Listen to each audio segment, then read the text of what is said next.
The cold winter wind howls across the tarmac at Canadian Forces Base, Baden-Suellingen, West Germany. It is 1963. A pilot in a bright orange pressure suit walks toward a sleek silver arrow of an aircraft. The jet looks like something from science fiction, a missile with wings so small they seem almost decorative. This is the F-104 Starfighter, and in the next few hours, this Canadian airman will hurtle across the European countryside at twice the speed of sound, skimming treetops at altitude so low that farmers will see their own reflections in his canopy. Strapped beneath his fuselage is a weapon capable of erasing an entire Soviet armored division from existence. A nuclear bomb. This is not a Hollywood movie. This is the reality of the Cold War, and this aircraft, though born in California, has been fundamentally transformed by a group of brilliant Canadian engineers working in a sprawling factory in Montreal. Their modifications turned a temperamental American interceptor into one of NATO's most lethal strike platforms. This is the untold story of how Canada took someone else's design and made it something extraordinary. If you want to discover more incredible stories from military history, take a moment to subscribe to this channel and leave a comment telling me where you are watching from today. Now, let us journey back to where this remarkable tale begins. The 1950s were a decade of unprecedented anxiety. The Soviet Union had detonated its first atomic bomb in 1949, and by the middle of the decade, both superpowers possessed hydrogen bombs capable of incinerating entire cities. American and Soviet bombers circled the polar regions constantly, waiting for the order that everyone prayed would never come. In this terrifying new world, fighter aircraft became the first line of defense against nuclear annihilation. The problem was that jet technology was evolving so rapidly that an aircraft could become obsolete before it even entered service. The swept-wing fighters that had dominated the Korean War were already being surpassed by newer, faster designs. The United States Air Force needed something revolutionary, something that could climb faster and fly higher than any Soviet bomber. They needed an aircraft that could reach Mach 2. Enter Clarence Leonard Johnson, known to everyone simply as Kelly. Johnson was perhaps the most brilliant aircraft designer in American history, a man who had already created legendary machines like the P-38 Lightning and the P-80 Shooting Star. He ran Lockheed's Advanced Development Projects Division, better known as the Skunk Works, a secretive facility where the impossible became routine. In 1951, Johnson traveled to Korea to interview American fighter pilots about their experiences against the Soviet-built MiG-15. What he learned would shape his next creation. The pilots told Johnson that they wanted something simple. They were tired of heavy, complex aircraft loaded with equipment they rarely used. They wanted speed, they wanted climb rate, and they wanted an aircraft that could get to altitude quickly, destroy the enemy, and return home. Johnson listened carefully and began sketching designs on the long flight back to California. By the time his plane touched down in Los Angeles, he had the basic concept for what would become the F-104 Starfighter. Johnson's design philosophy was radical. Instead of loading his new fighter with every possible piece of equipment, he stripped everything down to the absolute essentials. The result was an aircraft unlike anything the world had ever seen. The fuselage was long and incredibly slender, barely wider than the pilot's cockpit. The wings were so thin and sharp that ground crews had to install protective covers on the leading edges to prevent injuries during maintenance. Each wing was only about 3 meters long, giving the aircraft a wingspan of less than 7 meters. When people first saw the Starfighter, they struggled to understand how something with such tiny wings could actually fly. The answer lay in pure brute power. The heart of the Starfighter was the General Electric J-79 turbojet engine, one of the most powerful jet engines ever created at that time. This magnificent piece of engineering produced over 10,000 pounds of thrust with afterburner, propelling the slender Starfighter to speeds exceeding Mach 2. The aircraft could climb at over 40,000 feet per minute, reaching altitudes above 100,000 feet. Test pilots reported that flying the Starfighter was like riding a rocket. The acceleration was so violent that pilots were pressed back into their seats with tremendous force. In an era when most fighters struggled to break the sound barrier, the Starfighter treated supersonic flight as merely cruising speed. The F-104 first flew on February 7, 1954, and immediately set a string of world records. It became the first aircraft to simultaneously hold the world records for speed, altitude, and time to climb. Kelly Johnson had achieved exactly what the pilots in Korea had asked for. He had created the ultimate interceptor, a missile with a man inside. But what Johnson had designed for one purpose would soon be adapted for something entirely different, and it would be Canadian engineers who would lead that transformation. Meanwhile, across the border, Canada faced its own aviation crisis.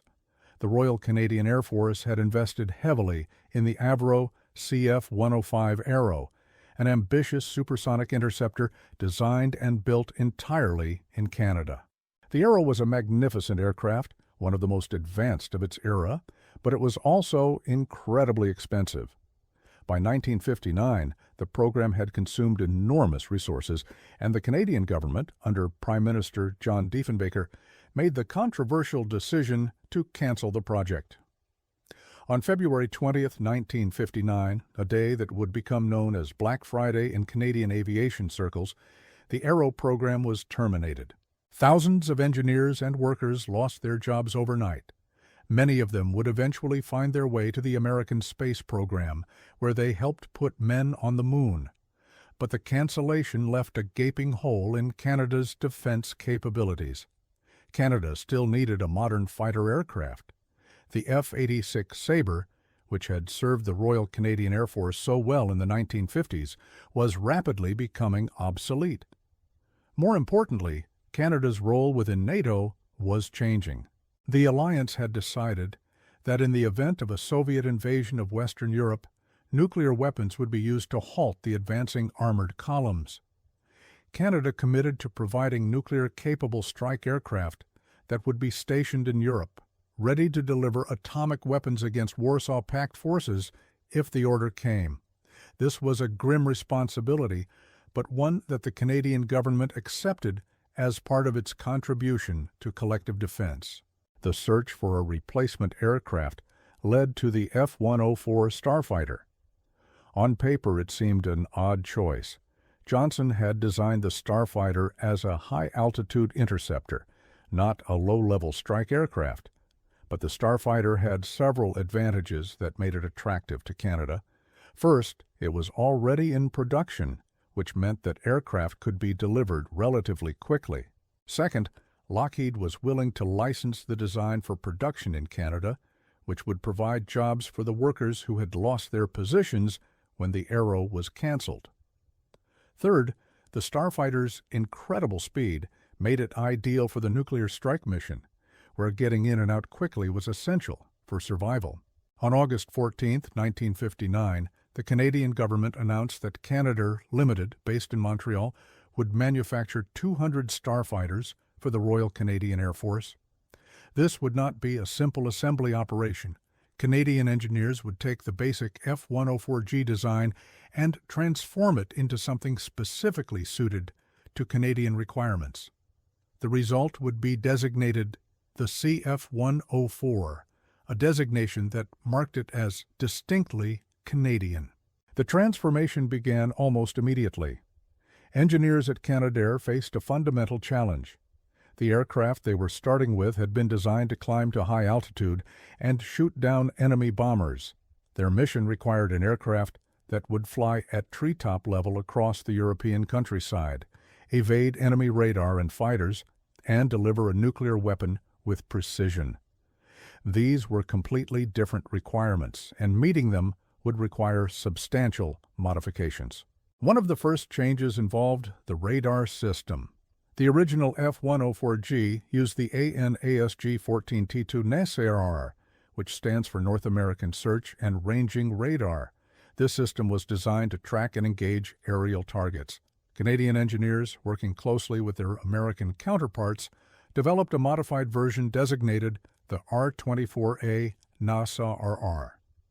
This system was optimized exclusively for air-to-ground operations. The ability to engage enemy aircraft was deliberately removed because it simply was not needed for the nuclear strike mission. Every ounce of weight saved meant additional fuel or greater payload capacity. The decision to remove the aircraft's internal cannon was even more controversial.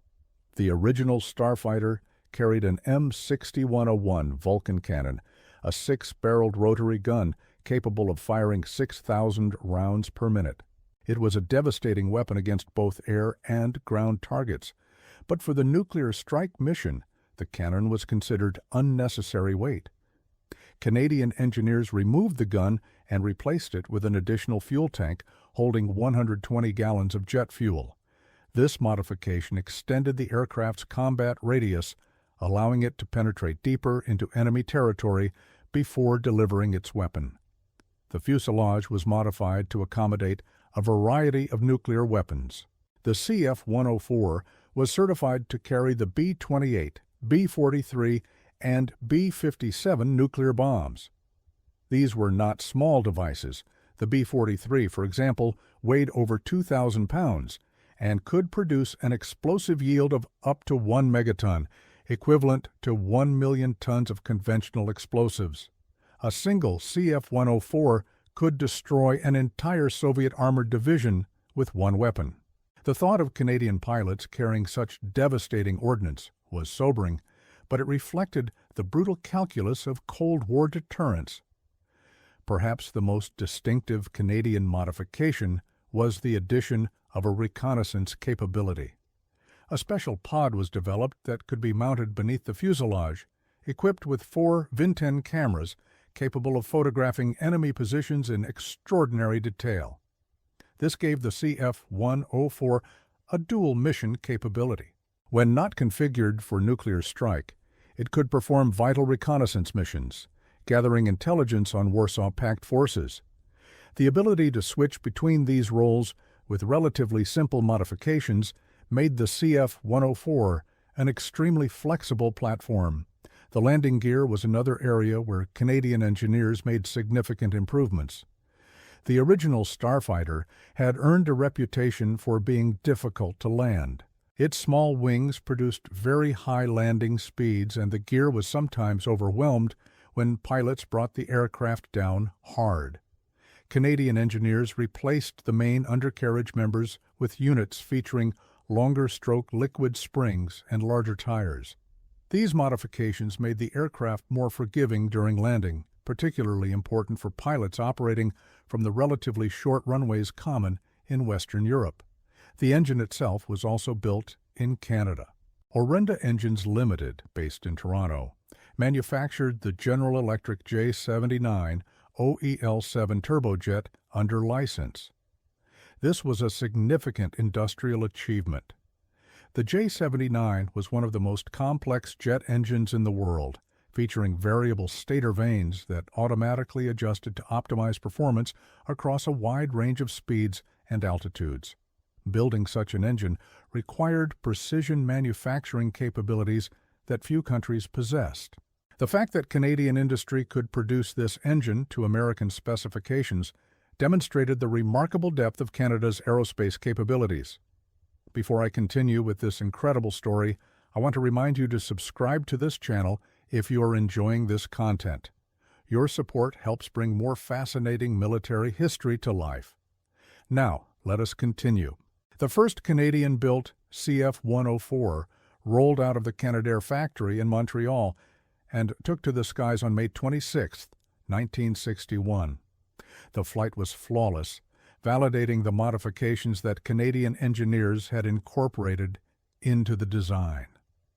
Over the next several years, Canadair would produce all 200 aircraft, plus an additional 140 F-104G airframes for other NATO countries, including West Germany. This additional production demonstrated that Canada had become a significant player in the international aerospace industry. The CF-104 entered service with the Royal Canadian Air Force in March 1962. Training began at Canadian Forces Base Cold Lake in Alberta, where pilots learned to handle this demanding aircraft. The Starfighter was not forgiving of mistakes. Its small wings meant that if a pilot lost too much speed during landing approach, the aircraft would simply fall out of the sky. Minimum final approach speed in a clean configuration was around 230 knots, roughly twice what most contemporary fighters required. Pilots described landing the Starfighter as similar to bringing in a space shuttle. Every approach demanded complete concentration. The aircraft featured several systems designed to make low-speed flight safer. Boundary layer control, which used engine bleed air blown over the flaps and leading edges to increase lift at low speeds, allowed the landing speed to be reduced to around 175 knots in normal configuration. Leading edge flaps extended automatically when the landing gear was lowered, further increasing lift. Despite these aids, the Starfighter remained a demanding aircraft that required skilled pilots. By late 1962, the first CF-104 Squadron, No. 427 Lion Squadron, was operational at Canadian Forces Base Zweibrücken in West Germany. Over the next year, 7 additional squadrons joined them at bases across West Germany and France. These 8 squadrons represented Canada's primary contribution to NATO's nuclear strike capability. The aircraft sat on alert around the clock, armed and ready to launch within minutes if the order came. The nuclear mission defined everything about how the CF-104 was operated.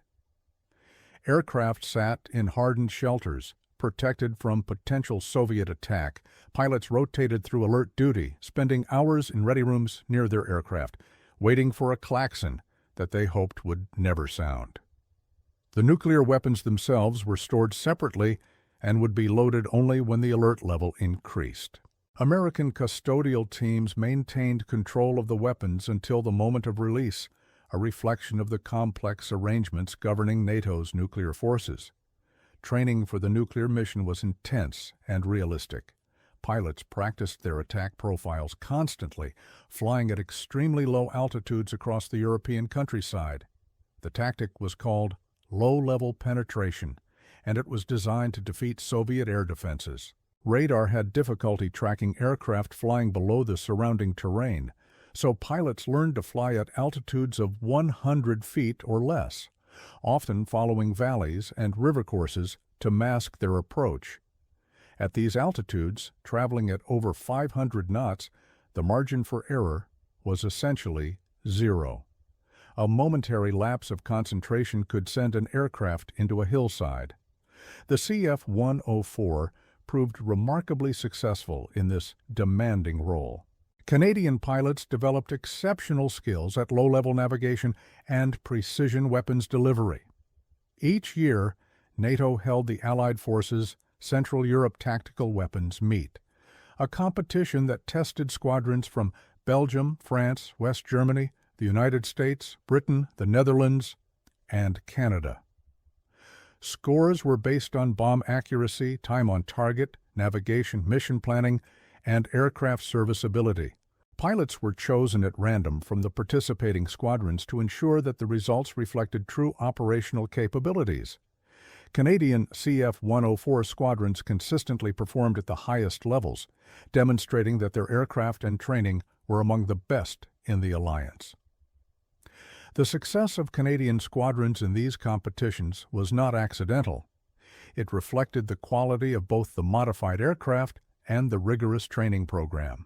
Canadian pilots flew more hours per year than their counterparts in many other air forces. They practiced their attack profiles until every maneuver became instinctive. They knew their assigned targets intimately, having studied them in satellite photographs and practiced approaches in simulators. If the order had come, they would have been ready. But the nuclear mission exacted a price. The stress of sitting alert, knowing that any launch would probably mean the end of civilization, weighed heavily on pilots and their families. Many developed what was then called operational fatigue and what today might be recognized as symptoms of chronic stress. The knowledge that their mission, if executed, would result in millions of deaths was a burden that never became easier to carry.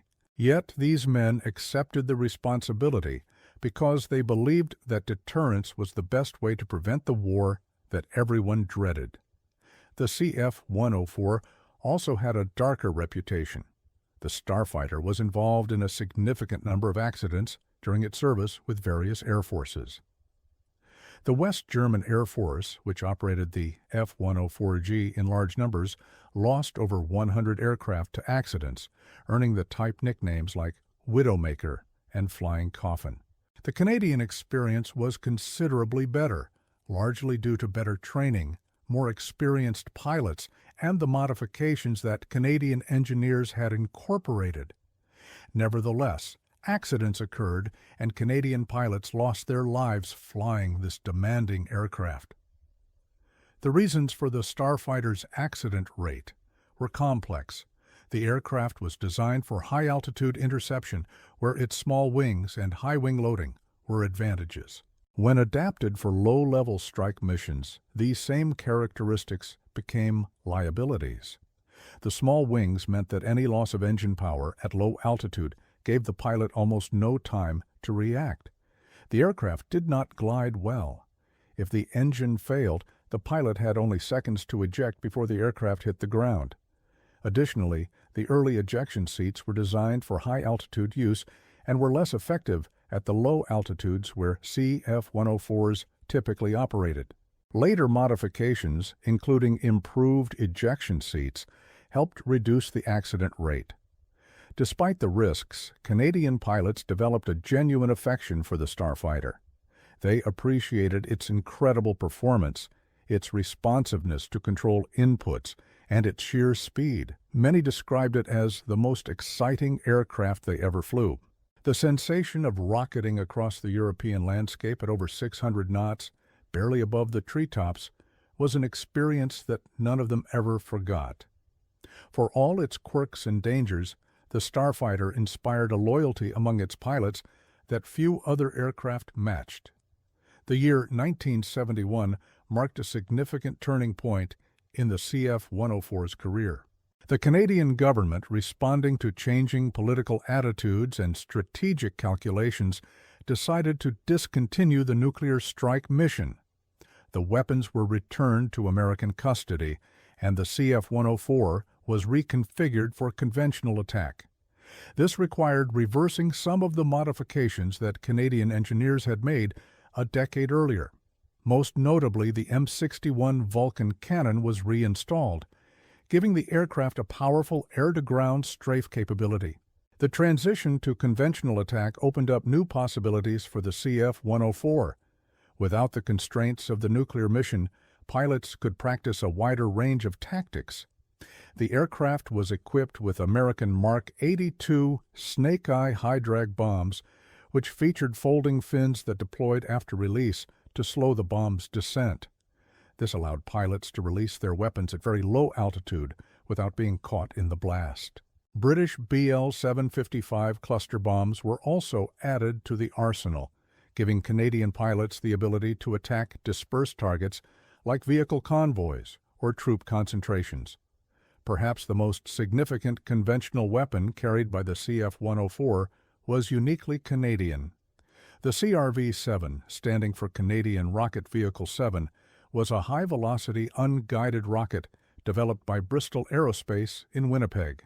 The CRV-7 was significantly more accurate than earlier rocket designs because of its higher velocity, which reduced the time of flight and thus the effects of wind and other variables.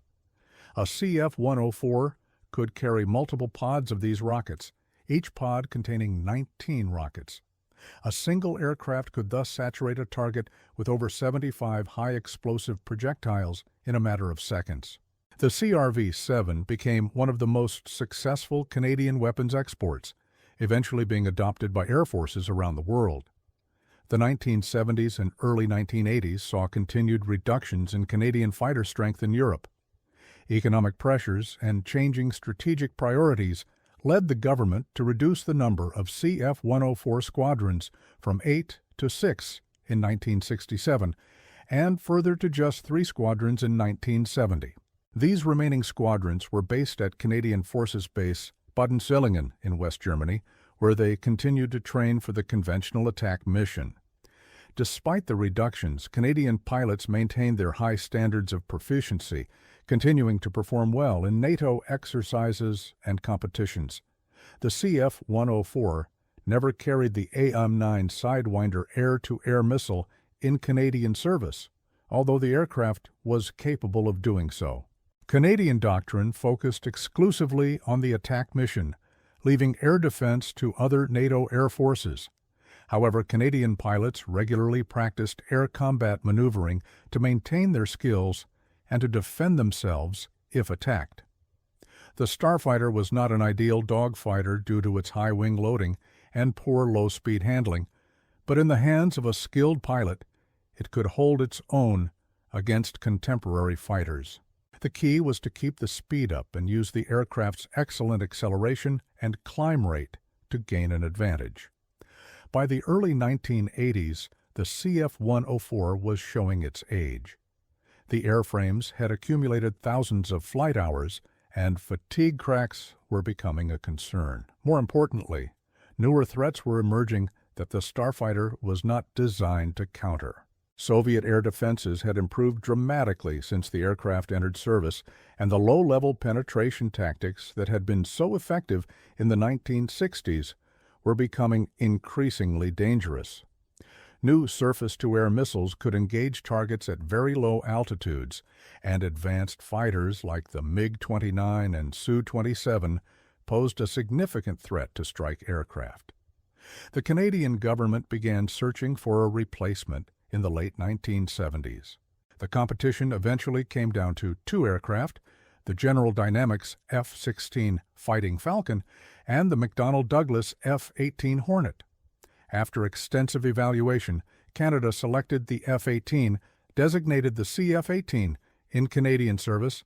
The Hornet was a true multi-role fighter, capable of both air-to-air and air-to-ground missions with equal effectiveness. It featured advanced avionics, including a pulse Doppler radar that could track targets in ground clutter, and a sophisticated weapon system that allowed pilots to employ a wide range of guided and unguided weapons. The transition from CF-104 to CF-18 began in 1982 and represented a profound change in how Canadian fighter pilots operated. Instructors who had spent their careers flying the Starfighter had to adapt to a completely different philosophy. The CF-104 had been, as one veteran described it, a simple aluminum tube with a big engine, full of gas. Flying it required stick and rudder skills above all else. The CF-18, by contrast, was a computer-controlled fly-by-wire aircraft with a glass cockpit and numerous automated systems. The transition required not just new skills, but a new mindset. The last operational CF-104 flight in Canadian service occurred in March 1986. After nearly 25 years of service, the Starfighter was retired. The aircraft had served Canada well through some of the most dangerous years of the Cold War. Canadian pilots had sat alert with nuclear weapons, ready to execute a mission they hoped would never be ordered. They had refined low-level attack tactics to an art form. They had represented their country with distinction in NATO competitions and exercises. And they had done all of this flying an aircraft that demanded everything a pilot could give. Looking back now, the contributions of Canadian engineers to the Starfighter program deserve greater recognition. When Canadair took on the challenge of producing the CF-104, they did not simply copy an American design. They analyzed the specific requirements of the Canadian mission and made intelligent modifications to optimize the aircraft for its intended role. The deletion of the air-to-air radar capability, the addition of the reconnaissance pod, the modifications to the landing gear, and the countless smaller changes all reflected careful engineering judgment. These modifications transformed the Starfighter from a temperamental interceptor into a highly effective strike platform. The production of the J-79 engine by Orenda Engines was equally impressive. Building such a complex engine required precision manufacturing capabilities that pushed Canadian industry to new levels of excellence. The skills developed in producing the J-79 would pay dividends for decades, contributing to Canada's continued role as a significant player in the aerospace industry. The CF-104 program also trained a generation of Canadian aerospace professionals. Engineers, technicians, and workers who participated in the program went on to careers throughout the industry, applying the lessons they learned in Montreal and Toronto to new challenges. Some joined American aerospace companies, contributing to programs from commercial airliners to the space shuttle. Others remained in Canada, building the foundation for future programs like the Canadair Challenger business jet and the de Havilland Dash 8 regional airliner. For the pilots who flew the Starfighter, the experience left an indelible mark.